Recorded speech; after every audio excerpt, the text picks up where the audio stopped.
How to point your slabs easy dry method. Here's a before. You'll see we've already gone around and scratched off all the growth. It was basically a mixture of things, and here's a quick look at after and how it's all nice and clean. It's an easy process. A nice sunny day will be good for this. I'm going to walk through and explain why I did this, how I did this, and this is an update video. I did this about 5 years ago on my garden, and a neighbor saw and wanted it done on their garden. So what I've actually done for them now is I'm going to do this for you to show you the process again, to let you know it definitely works, and it's been growth free for 5 years. So in this video you're going to see the full process. You'll see how well it actually works, as well as the idea of the dry concept and how it actually fits in. So what I first did was I went around the garden and made sure that all the excess growth, the weeds, the moss, everything was washed out. Already jet washed everything and used a little scraper just to scrape anything away that shouldn't be there. So you'll see there's quite a lot of excess here that shouldn't have been growing there. However, looking at the slabs, there is a bigger gap in these slabs compared to my slabs in the past. So you remember my garden slab gap was maybe 2 mil, 3 mil. This is actually a lot more. This is more like a centimeter, which is about 10 millimeters, which means we need to fill this a bit deeper. If the hole is bigger, you want to feel it deeper, which means there's more of a mixture in there. I'll explain this as I go along so you'll know what I mean.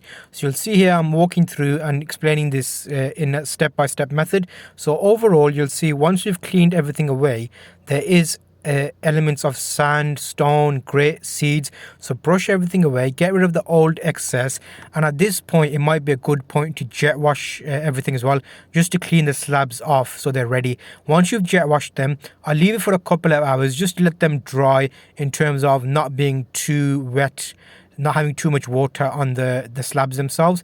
So overall, once the slabs have been cleaned and you've got the gaps empty, what I mean by empty is you need to be able to have a slot there, ideally double the depth of the gap, if that makes sense. So if it's the gap is 1 centimeter wide, you want to go 2 centimeters deep.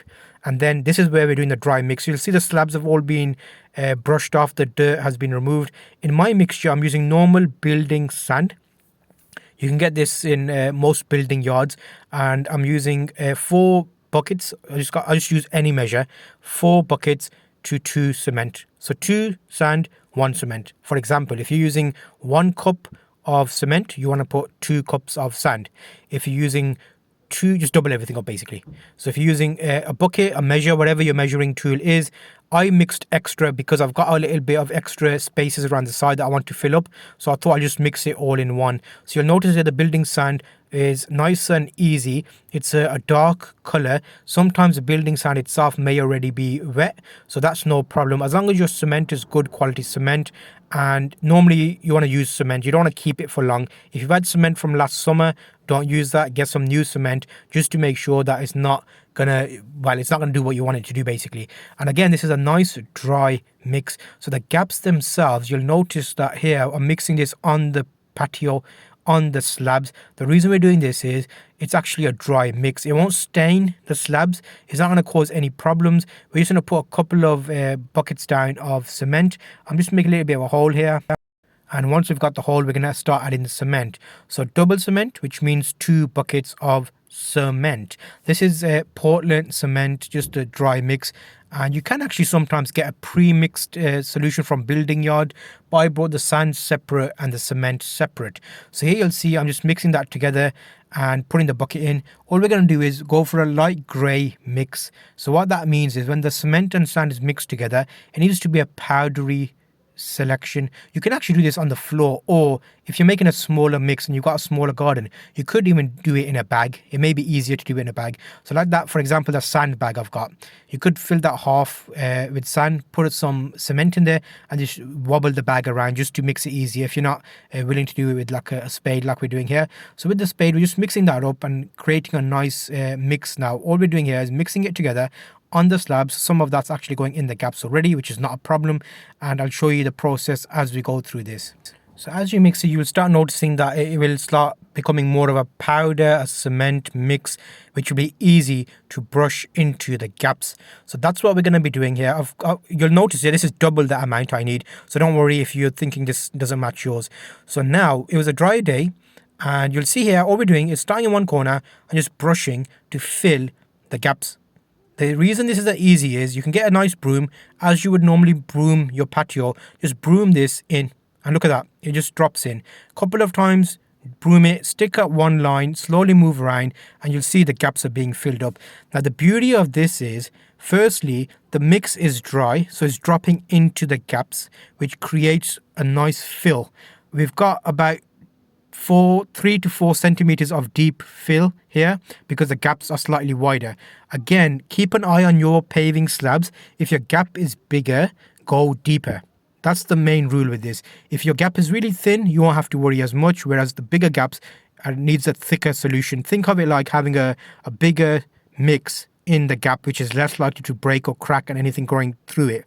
Again, if you remember on my other video, I might link in the end cards, I have a plastic membrane under my pavers, and then the pavers are sitting on top of those, which means there will never be weeds growing from the soil, the base soil, through the slabs. It'll always ever be what's collated in the gaps between the slabs, because remember the slabs are about 2 inches thick, so that's roughly how much extra things can fit in there. So you can see here, as I brushed around and looking back, I did not use any water, and the water is being drawn from the ground.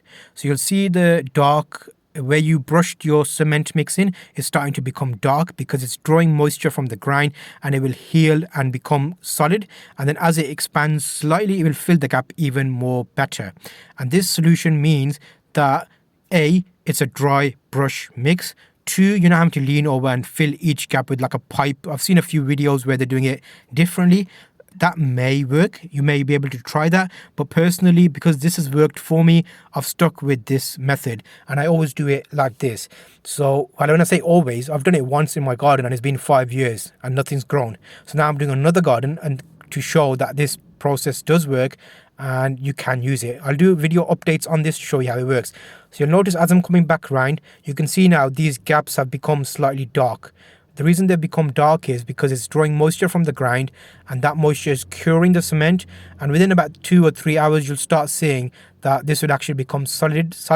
Give it a couple of days, about 2 days, 3 days, and you can just go over with a light wash over with like water, so maybe a hose pipe, and just wash everything off, and what needs to be dried in the gaps will be dried. I'll show you after 2 or 3 days. Here it is now. After 3 days you'll see there's still time for it to draw moisture up, which is the best thing about this. Cement drying nicely and taking its time, drawing moisture as it needs it, creates a more solid fill. So you'll see here, these are fully full with simply being brushed over with cement. So I was very pleased with this overall outcome. The slabs are nice and clean. It looks like a nice job, and hopefully you can let me know in the comments how it goes for you.